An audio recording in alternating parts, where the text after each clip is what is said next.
Kick on the way, and he pushed it wide right, just like his counterpart Greg Joseph did twice earlier from over 50 yards. Second down and 10. Cousins, clean pocket, and he completes it to Osborne. They're in field goal range, inside the 30. That last play, 29 yards, by the way, was the one play today for this Minnesota offense. Cousins, he's got it, touchdown, Osborne again.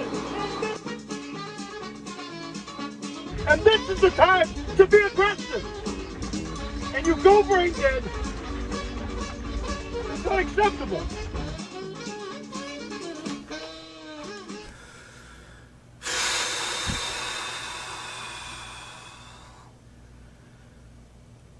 It's a day later, and I'm still trying to compose myself.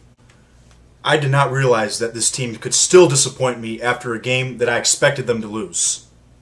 I said before the season I predict them to lose this game. I thought during this week, I don't care what the Eagles' score was of our game versus their game. That stuff doesn't matter. Transitive property doesn't work in the NFL. I still thought they were a better team. But here's the truth. The Vikings are the better team because they have the better head coach. Straight up. Now, is their coach a great motivator or a nice promo guy that gets the guys fired up? I don't know. But one thing I can tell you is he is 10 times the game manager than Dan Campbell could ever dream of being. So in case you missed the game, let's go over the first lead I have against Dan Campbell for this week. 4th down and 6 at midfield before the half. You're up 14-7. And you decide to go for it. Now look, I'm all about being aggressive and taking risks, but I'm all about taking calculated risks. So that's an example of Dan Campbell being overly aggressive and completely stupid, and the next thing you know, the Vikings, unsurprisingly, go down the field with a short field position. That was completely nonsensical. Next up, next lead, and this is the one that decided the game. 4th down and 4 at the 36-yard line. Lions with a 3-point lead. Vikings have no timeouts and about a minute 30 seconds left. So Dan Campbell is being stupidly aggressive during the game, and then the one time where it actually makes sense to be aggressive, analytical sense, you kick a field goal and give the Vikings a 60% chance to get the ball at midfield and tie the game at least. A 60% chance for them to get the ball at midfield, all for what? So you keep a one-score lead? This sort of stuff is unacceptable, and we can't keep accepting it as a fan base. So I said last year after the Bears game, we were down by 10, he goes for it instead of kicking the field goal to make it a one-score game, which was incredibly stupid. That was strike one. And you know what? I'm going to be friendly. The Eagles game last year, where we lost 44-6, before halftime, throws up a Hail Mary instead of kicking a field goal to make it a two-score game. I could have given him a demerit point on that, but I'm not going to. So this is strike two. And trust me, a lot of people actually would say that there's a lot more strike twos. It's just when you're aggressive and it doesn't make analytical sense to be aggressive, or when you're not aggressive when it does make analytical sense to be aggressive. That's what I can't forgive. When you make arithmetic mistakes on the field, misjudgment based off the numbers, that is something that I can't handle. I can't deal with it. And you guys want to know what the truth is? This is the first big game in Dan Campbell's career. Because last year the expectations were very low. And the expectations are still pretty low this year. But you know what? This is the reality. We have a team that has a chance to make the postseason. And this was our opportunity to establish ourselves as a premier team in this division, which doesn't look that great so far throughout the season. This was the Detroit Lions' chance. Now, if we lost this game by 10 and we were outplayed, okay, they were better than us, whatever. But that's not what happened.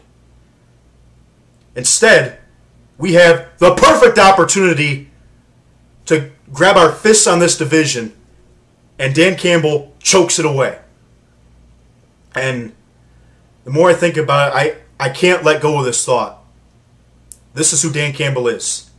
Dan Campbell uses emotion to make his decisions when the game is going on, not logic.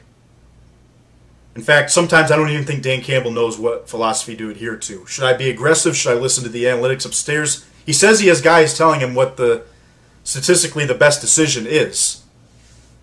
But that was not reflected on what happened on the field on Sunday. So you know what? Fine. The expectations for this year's team weren't super high, albeit much higher than last year. I said 8 wins. We're still could do that, even though we're a little bit banged up right now. Fine, whatever. But next year, Brad's going to bring this team some talent. That's a guy who I think has done a great job. And that's why I'm not going to say same old Lions, because I think Brad Holmes is legit as a general manager. He's proven a lot more than any general manager has over the past 20 years. That's factual. Brad is going to get you some talent. You're going to have a team that honestly should win the NFC North, if we're being real. Because the Vikings, they're going to have to pay people. They're going to have to let some people go. The Detroit Lions, everyone should be coming back, and you should add some pieces. So this team will be better on paper. We're going to be playing in big games. Lambeau Field next year, you know. Aaron Rodgers is going to be bringing his walker there to the game. You going to be up for the challenge, or are you going to choke the game away by making terrible coaching decisions? Are you going to give Aaron Rodgers more opportunities than he deserves by making poor coaching decisions? Unfortunately, you know what? I don't think he's capable of it. I'm not saying that he's dumb or stupid, but sometimes people get caught up with emotion. And I'm kind of guilty of it sometimes, but Dan Campbell, when the game is going on and his adrenaline is running, he cannot think clearly about the situation at hand. And it's going to cost us. It cost us this game, cost us some games last year, and it's going to cost us in the future. This is who Dan Campbell is. And the sooner we realize that, the sooner we can understand what to do going forward. Someone else is either got to make these decisions, or Dan Campbell can't be our head coach anymore. He's got one more strike, one more terrible decision, and I think we got to let him go. And you know what? I also don't want to hear about, oh, well, he's a first-time head coach, and he took responsibility for his mistake. Oh, well, you know what? He was making the same exact mistakes last year as this year. So my grandmother always taught me, if you apologize for something but you do nothing to change it, that apology is just words. So right now, what he said in the press conference is just words. And, you know, everyone's saying he's a rookie head coach. You know what? I have not played football in years. I knew what the best thing to do in that situation was. My mother, who I was working in the vineyard with, I actually listened to the game on the radio. My mother, who has never played a snap of football, had better judgment than Dan Campbell on that play. My uncle never played a snap of football, had better judgment than Dan Campbell on that play. I think almost any one of you watching this video understands what the right decision was up there. All of you. So, no, I'm not giving Dan Campbell a pass because he's a rookie head coach. This isn't just some rookie mistake. This is just not thinking. And I gave him a second chance last year, and now he's done it again. And I'm really starting to think that he's just incapable, or even worse, just outright refuses to manage the game correctly. So you know what? I've lost a lot of faith in Dan Campbell, and I'm not confident. I'm still going to give him a shot. And, you know, we win 8 or 9 games this year. It's not even just about the wins and losses. That's not what this is about. This is about when we get a competitive team on the field that can not just compete for the playoffs, but win playoff games, possibly even win the conference championship, dare I say, make it to the Super Bowl. When we have a team that has that caliber of talent, what's Coach Campbell going to do? Is he going to completely mismanage the game again?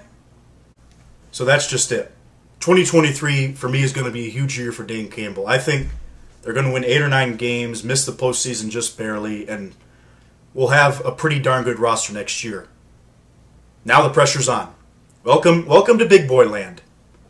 Can't make preschool-like mistakes anymore. And if this stuff continues, we have to let him go. Straight up. So, Dan Campbell, not by losing this game, Dan Campbell, by making terrible decisions that caused us to lose this game, is why I have him on my hot seat. Now, I don't know what Brad Holmes is thinking, but I'm pretty sure Brad Holmes is thinking with a similar train of thoughts, that this is just not okay. Brad Holmes is a very smart guy and a great GM, and I think that he's gonna get the players that the Lions need to win. Can we get the right guys guiding the horses? We'll see. All right, next week against Seattle. Game that I think we should win. Seattle's not a very good football team. I know the Lions are a little bit banged up, but we still have enough great pieces on offense, and I don't think Geno Smith really strikes fear into anyone's eyes. So, big thing this week, get healthy. Let's be ready to play this game. All right, y'all have a good one. Take care. Bye.